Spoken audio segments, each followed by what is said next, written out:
ఉన్న కరెంటును వాడుకోవడానికి తెలివి లేదు, ఉన్న మిషన్ భగీరథ వాడుకునే తెలివి లేదు. అద్భుతంగా వచ్చినటువంటి హైదరాబాద్ నీళ్లు మళ్ళా ఇలా వాటర్ బిల్స్ వస్తూ ఉన్నాయి, ట్యాంకర్లు వ్యాపారం జరుగుతూ ఉంది, కొనలేక జనం చేస్తూ ఉన్నారు. మళ్ళా జనరేటర్లు, ఇన్వర్టర్లు, కన్వర్టర్లు వస్తూ ఉన్నాయి, మళ్ళా స్టెబిలైజర్లు కొనుక్కునే పరిస్థితి వస్తూ ఉంది.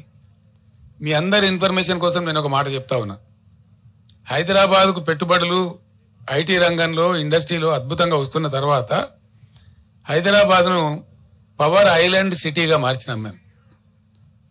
ఎటువంటి పరిస్థితి వచ్చిందంటే ఐటీ కంపెనీ వాళ్ళు, పెద్ద పెద్ద వాళ్ళు, చాలా పెద్దవాళ్ళు, ఇంటర్నేషనల్ దిగ్గజాలు, న్యూయార్క్లో పోతుంది పవరు, లండన్లో పోతుంది, కానీ హైదరాబాద్లో పోదురా అనే స్థితి తెచ్చినాం. అది మీకు నేను బట్టి స్టోరీ లాగా చెప్తలేను. దాన్ని ఏం చేసినామంటే బీఆర్ఎస్ ప్రభుత్వం వచ్చిన కొత్తలో ఈ రాష్ట్రంలో నేషనల్ గ్రిడ్కు మన రాష్ట్రం కనెక్టెడ్ లేకుండే, అనుసంధానం లేకుండే.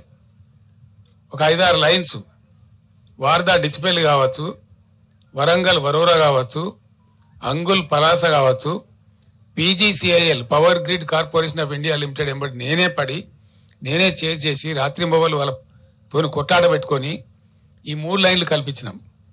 దాంతో టోటల్ తెలంగాణ రాష్ట్రం, ఏపీ రాష్ట్రం కూడా మనతో పాటుగా నేషనల్ పవర్ గ్రిడ్కి అనుసంధానమైనాం.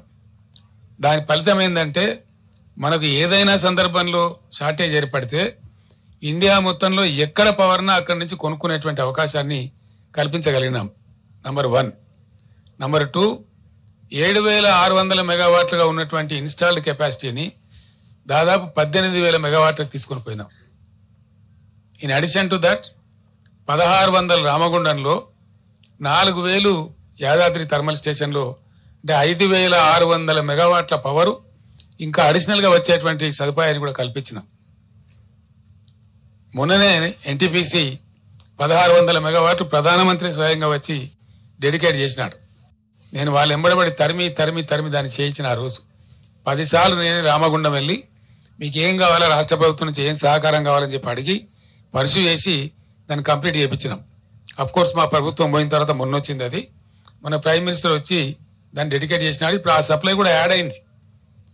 అంటే మా ప్రభుత్వం ఉన్నప్పటికంటే ఇంకొక 1,600 మెగావాట్లలో 85%. ఎన్టీపీసీ ఏం చేస్తుందంటే ఏ రాష్ట్రంలో ఉందో, ఏ రాష్ట్రం కోసం కట్టినరో దానికి 85% ఇస్తుంది, 15% ఏమో వాళ్ళు నేషనల్ కోసం తీసుకుంటారు. అంటే ఆ ప్రకారంగా అద్భుతమైన కరెంటు ఎంత అవుతుందా 1,600లో 85% అంటే ఆ సుమారు 1,500 వస్తుంది. 1,450 నుంచి 1,500 మెగావాట్లు అదనంగా యాడ్ అయింది. చేస్తే ఈ ప్రభుత్వం పట్టించుకొని చేస్తలేదు, కానీ ఈ పాటికి యాదాద్రిలో కూడా 1-2 యూనిట్లు వచ్చే అవకాశం కూడా ఉండే. అంటే ఇక్కడ 1,500, 1,600 వచ్చే అవకాశం ఉండేది, మన సొంతం.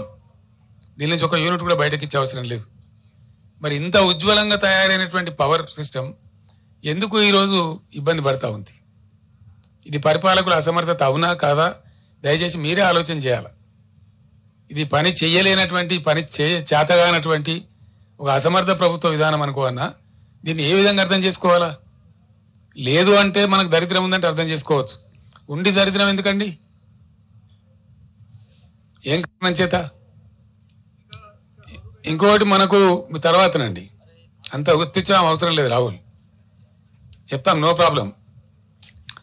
ఇంత అద్భుతమైన పవర్ సిస్టమ్ ఎందుకు ఫెయిల్ అవుతా ఉంది రాష్ట్రంలో? 7 ఏళ్ళు నడిచినటువంటి సిస్టమ్, 7 ఇయర్స్ అద్భుతంగా అందరికీ అందుబాటులో ఉన్న కరెంటు స్విచ్ ఆఫ్ చేసినట్టుగా ఎందుకు మాయమైంది?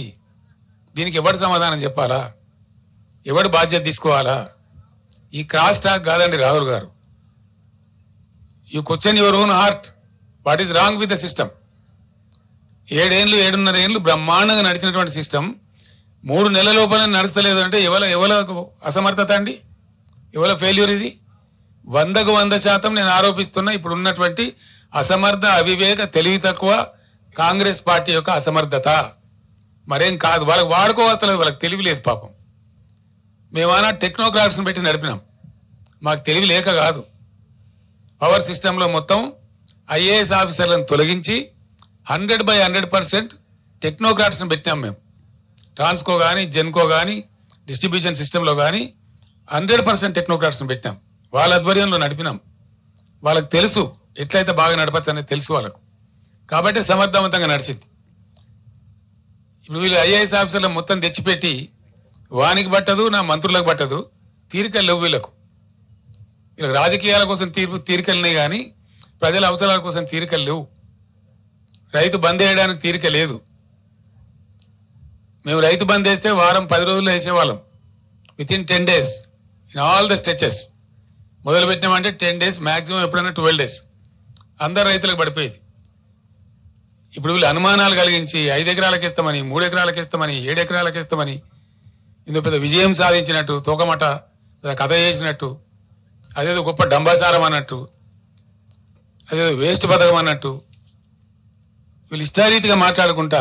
నేను మాట్లాడలేదండి, ఇది 4వ నెల కాబట్టి నా గొంతుప్తా ఉన్నా. ఎవడైనా కొత్తగా గెలిస్తే వాళ్ళకి టైం ఇస్తాం, 2 months, 3 months, 4 months టైం ఇస్తాం. వాళ్ళు కూడా సర్దుకోవాలా, అర్థం చేసుకోవాలా, అవగాహన చేసుకోవాలి.